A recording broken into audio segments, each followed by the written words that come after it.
I'm Lauren Mayk, and Battleground Politics is on the road, traveling across New Jersey for this state's governor's race. We're talking to voters and local leaders about what's happening in their communities, what they want, and who they're choosing. We met voters supporting Republican Jack Ciattarelli. I hope he wins. I like his plans for chopping down the electricity back to normal. And I just think he's a credible guy, yeah. I just don't trust the other one. And voters supporting Democrat Mikie Sherrill. You know, they both say they're going to lower taxes, but that always, you know, they always say those things. You know, who's going to really do it? You know, who do you think is going to be fair to the, you know, to the people? You know, not to the president. You know. Does the president have anything to do with your vote? Yes. In what way? Towards Mikie Sherrill. Okay. That's pushing you towards her. Yes. We're also talking to the candidates themselves. That's Republican nominee Jack Ciattarelli at a diner stop in Old Bridge in Middlesex County. We caught up with him there to talk about his pitch to voters. Jack, thank you for taking some time. Thank you, Laura. I know this is a busy part of the race for you. I've been traveling around New Jersey this week talking to voters, asking what they would like to see. I'm sure it's no surprise to you. Affordability costs are top of mind for a lot of people. What will be cheaper in New Jersey if you're elected? Number one, taxes. We've got to Which taxes? We got to reduce the size and cost of state government so we can lower taxes for businesses and individuals. That's the income tax side. And with a new school funding formula, we can lower property taxes. And those are two things that I've put very specific proposals forth on how best to do that. So your property tax proposal, you would cap the amount that people pay based on the percentage of the assessment. For first-time home buyers, let's cap it at 1%, the assessed value of the home for the first 5 years of home ownership. And for seniors, let's freeze property taxes once you hit age 70, frozen for life. So that property tax money, that's money that's being used for services right now. How would you replace that money? The state has to partner with the municipalities to make that happen. We do that right now with a number of different rebate programs, but not all those rebate programs are fair, nor are they easy to administrate.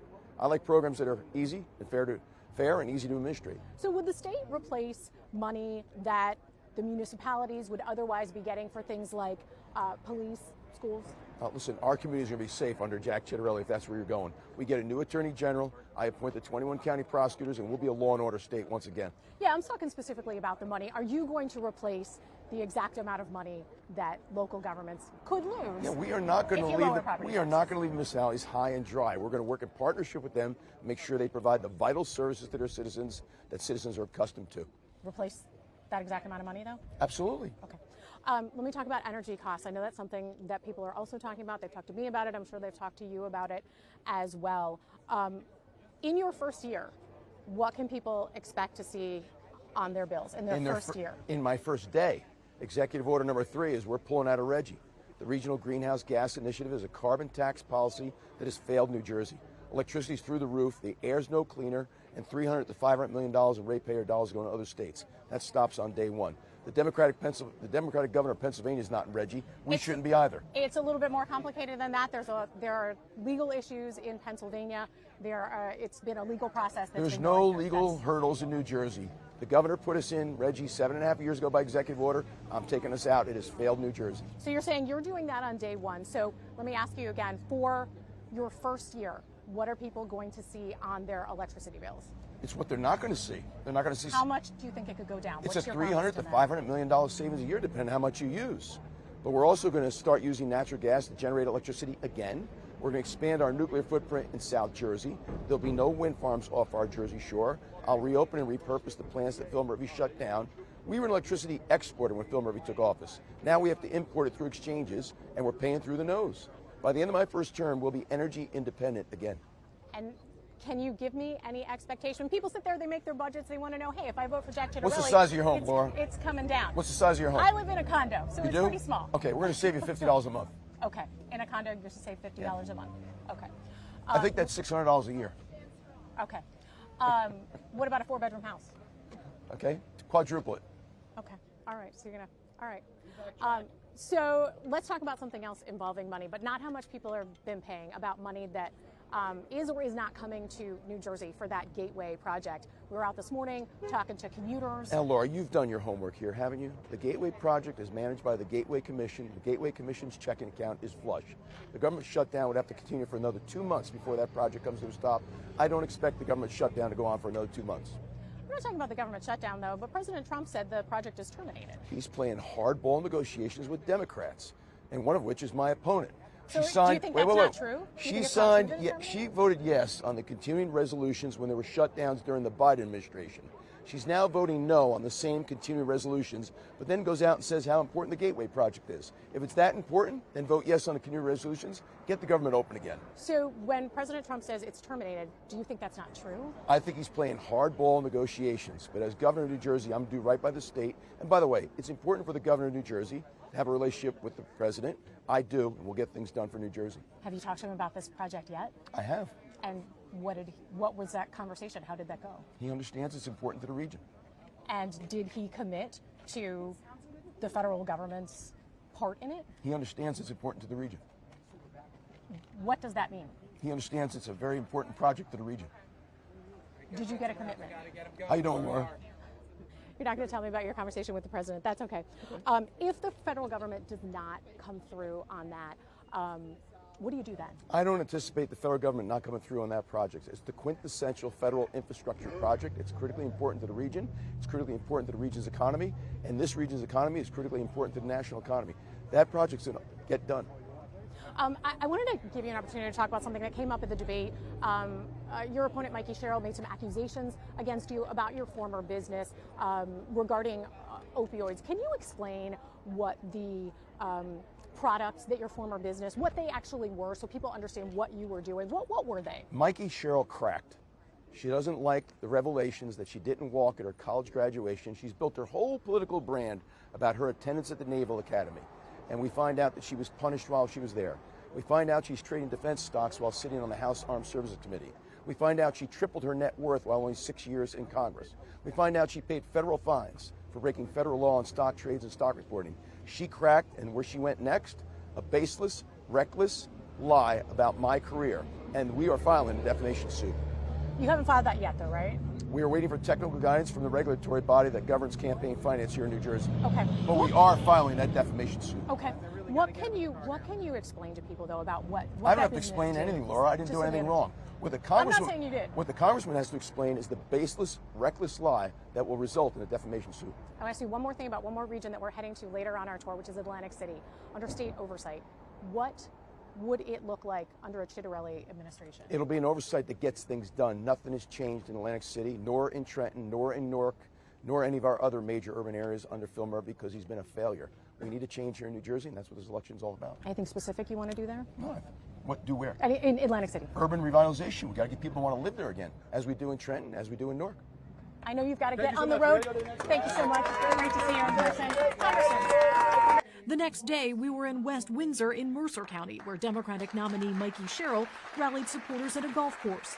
And that is the kind of accountability I will demand of Trenton to serve all of you.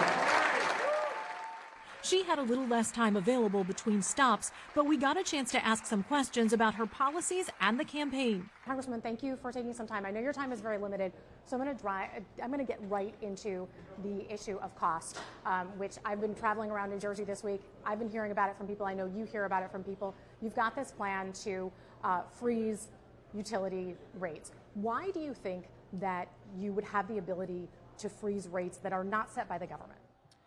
They are negotiated by the government, and that's why the utility companies have said they're open to this negotiation. That's why as we freeze those rate hikes, I can defray those costs from some of the money coming in through the BPU from Reggie, for example. And I think what you're seeing here is a different kind of leadership. This idea that the people of New Jersey are at a crisis point now regarding affordability, and I'm not acting in a way that's going to create lower costs in 10 years. I'm taking action right now to address these needs. If this is something that is held up in court, for example, what do you do then? I don't, I don't see how the courts could hold up a negotiation of rate prices and then defraying the cost with some of the RGGI funds. That's well within the governor's power. So you look at this as a negotiation. I don't look at it as a negotiation. I look at it as bringing the people to the table and demanding we do better, because don't forget that some of these utility companies have made over $1 billion in profit. So they are well able to get these rates down immediately, and then we can drive in some of the RGGI funds. What do you say to New Jerseyans who say, okay, you want to freeze the rates? I want them to go lower. I don't want them to freeze where they are. What do you say to them?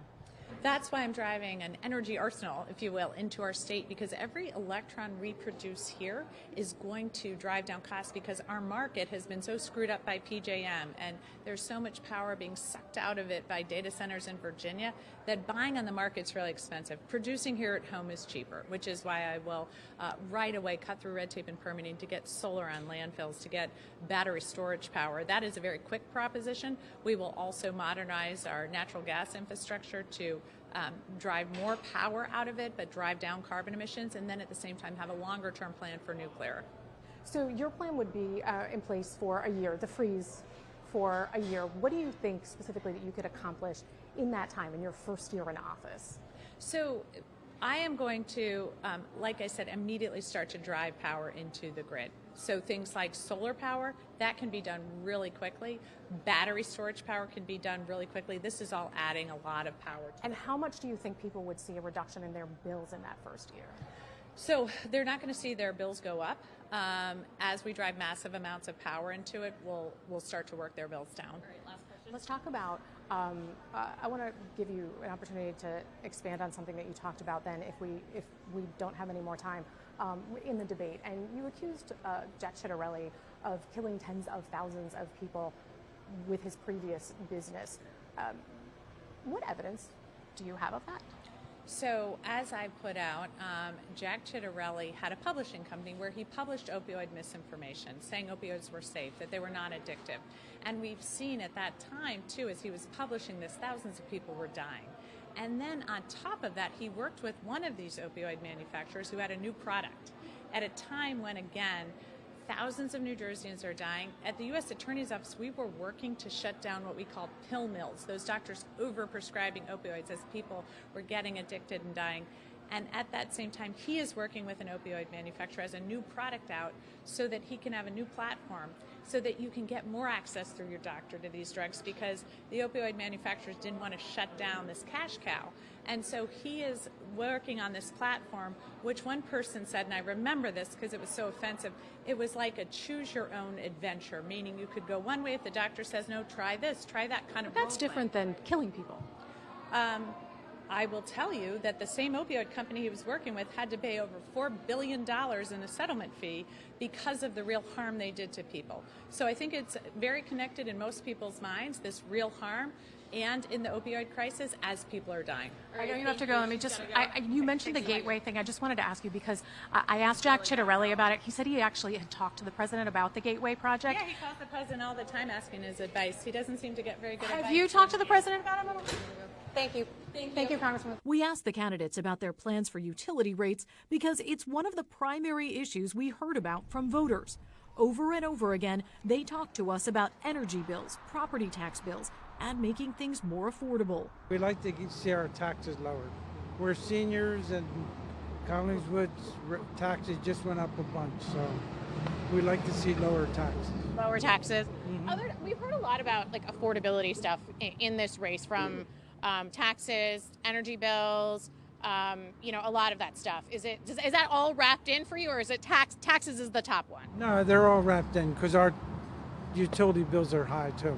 So we would like to see a better choices that we could take. So. Do you feel like the next governor can make things more affordable for you? We hope so. You can't do a New Jersey road trip without stopping at a Jersey diner. In Burlington County, we visited the Golden Dawn. This restaurant has a unique perspective on the energy bills we've been hearing about. The Golden Dawn Diner has been here in Burlington County for more than 65 years, but it's powered by something much newer. In the back of the parking lot, an array of solar panels. When we heard about these solar panels, we had to check them out because driving around New Jersey, we've heard from so many people about their energy bills. The owner of the diner here says he put them in more than a dozen years ago. We're the Burlington County's first restaurant powered by the sun. Jack Ciattarelli is the owner who had about 1,400 panels installed. How did that come about? It was very new at the time. We did it about 13 years ago. The state had a nice program about it, and we had some risk because everything was very new, but it was one of the best investments we ever did 13 years later. Ciattarelli says his old bill used to be $7,000 or $8,000 each month. We do get electric bill, but it says it's very little, so for the year. So it saves us a lot of thousands of dollars every month, which that helps us keep the prices low for the restaurant as well. Energy costs have been one of the top issues we've heard New Jersey voters say they hope the next governor can address because their bills have gone up. I'm Republican, so you know who I'm voting for. Ciattarelli. So I'm voting for him. Also, property taxes are too high and electric's too high. At another booth, Tom Maloney said he already voted by mail for Sherrill. What do you think she'll be able to do if she wins? Well, I mean, I think based on our own experience, I do think that she's going to try to hold the line on the electricity rates, which will be hard to do. I mean, I know both are saying that they're going to do it, which is probably a wish list. While the restaurant's power bills are not an issue for Ciattarelli at the Golden Dawn anymore, he still has an eye on energy costs. What do you want to see out of the next governor? We'd like to see people saving money on their energy, so that means they'll be able to have more money to spend out to diners and restaurants, and we'll all be happier, and it's a win-win. On this Battleground Politics tour, we're visiting a county that has become a bit of a battleground for Democrats and Republicans. Gloucester County isn't as blue as it used to be. In South Jersey, Gloucester County is changing. And at the county headquarters in Washington Township, there are Ciattarelli signs and high hopes. Tell me what your feeling is about the race right now. How are you feeling about the race? We're feeling great. The energy's high down here. Adam Wingate is mayor of Harrison Township and chair of the Republican Party in Gloucester County. Gloucester County is a swing county. It's purple. It was heavy blue since 1980, but is now turning red. So it's changed in your lifetime? Absolutely, just over the last decade. Republicans have boosted their numbers in this county. In the 8 years since Governor Murphy was first elected and won Gloucester County, Republicans have nearly cut Democrats' advantage in half. Jack Ciattarelli won the county 4 years ago. President Trump won it last year. I asked former Senate President Steve Sweeney, a Democrat, about Republicans' push here. They've got high hopes for this county. Do they have good reason for that? Listen, it's been a dogfight for the last several years, ever since Donald Trump, to be honest with you. Sweeney represented Gloucester County in Trenton. He also ran for governor in the primary. He's seen things tighten here between the two parties. We lost one election last year by 400 votes, which means 200 votes would have flipped it. So what it comes down to is whoever gets their vote out's going to win. We think we're going to do it. When it comes to issues important to voters here, Sweeney points to affordability. It's a huge concern that after spending all this money educating young people that they're going to move to Pennsylvania or to Delaware because they can't afford a house here. I'm sure you heard this kind of thing on the campaign trail, but if this has been an issue for a long time and you've had 2 terms of a Democrat in the governor's office, why pick another one? Well, because she actually has a plan to make things work. Wingate argues Ciattarelli has a plan to bring costs down, and he says energy from last year's presidential race helps Ciattarelli. What do you say to voters who maybe haven't been super happy with the Trump administration and are just trying to decide whether they should go with Ciattarelli or Sherrill?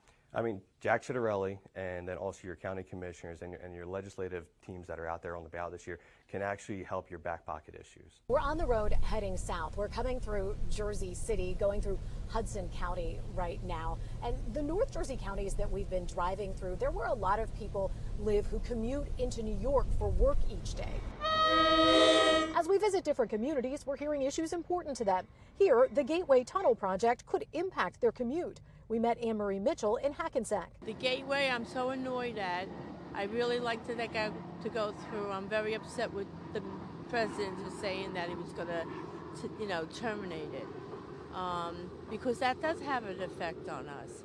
And our area here is getting more populous, so a lot of people are moving in. Do you think that the next governor might be able to do something to get that project back on track? Yes, I think he will. I think Jack will. We're hearing from voters not just on who they're backing, but why in the race between Jack Ciattarelli and Mikie Sherrill. To be frank with you, I want a woman in office, and I want her to just more. I want more programs. I guess, right now with everything going on, I would like to see more programs for, like, I guess, the underserved. Voters with hopes for what they'll do. A Rutgers Eagleton poll conducted October 3rd through 17th finds Sherrill up 5 points over Ciattarelli, but that's within the poll's margin of error. President Trump has also been an issue in this race. I don't want a Trump supporter. Does that make a difference to you, the fact that President Trump is supporting him? Absolutely. We're Trumpers. 52% of voters in the poll saying he's a major factor in their vote, 14% saying he's a minor factor, 34% said not a factor at all. Voters can be motivated by national and local issues. The question in the New Jersey race, though, is if you're frustrated with the federal government right now, who are you blaming? And what does that mean for Mikie Sherrill or Jack Ciattarelli? In the midst of a shutdown. Yeah. Kelly Dittmar is an associate professor of political science at Rutgers Camden. One question is how much will kind of the no kings, anti-Trump kind of rallies translate into support for Mikie Sherrill? And on the other side, support for the president, enthusiasm about some of the policy changes. Will that translate into voting in this gubernatorial race? Are people seeing the connection between national politics of this moment and state politics? When it comes to local issues, Atlantic City's future could be influenced by New Jersey's next governor. Atlantic City is under state oversight. We stopped in Atlantic County on our tour, talking to leaders on both sides of the aisle. Atlantic County is home to a famous boardwalk. It's where a debate stirs over wind farms and where there are about as many independent voters as there are Democrats or Republicans. It's our final stop on our week-long Battleground Politics tour with the election for New Jersey governor 11 days away. I think it's going to be a single-digit race, but I think we're going to get there. Michael Suleiman is chair of the Atlantic County Democratic Committee. He's seen shifts in how people are voting nationally and here in Atlantic County. 30% of our people, if not less, have a college degree. We're middle-of-the-road, blue-collar workers, casino workers, retail workers, construction workers. They're voting much more Republican. Suleiman says Democrats have tightened their message. We have to get back to fighting for the little guy and the little girl. I think once we do that, we'll get our mojo back. And I think Mikey's going to be a big start of that. Republicans are trying to win back the governor's office after 2 losses to Governor Murphy. At this point, 4 years ago, how did you feel? I felt good, but not confident. And you feel different now? 100%. 100%. I feel very confident. Don Purdy is chair of the Republican committee here. Donald Trump almost won New Jersey. It wasn't far off. When he made statements like, I think I'm going to win New Jersey, people laughed at him. You would have never thought he was almost 4 points out of winning the state of New Jersey. People are changing. The demographics are changing. Whoever wins the governor's race would have a role in the future of this county's most famous city, currently under state oversight. How do you view the next governor's role in what Atlantic City looks like in 5 years? It's up to the governor, because you have Governor Murphy that's been in power for 8 years and really refuses to do anything in Atlantic City. Suleiman has a different view. What do you think the next governor's influence will be on Atlantic City? Well, the state intervention takeover will continue in some form or fashion, so the governor's going to play a significant role in that. I think the big thing is it's really got to be a partnership. I think under Governor Christie it was a takeover. It wasn't productive. The last few years it's been a partnership between the governor and the mayor. Voters across New Jersey making a choice that could affect what's next in AC. The election is November 4th. And that's all for this edition of Battleground Politics. You can find more episodes on NBC10.com and our NBC10 app, our NBC Philadelphia YouTube page, or listen on the go wherever you get your podcasts.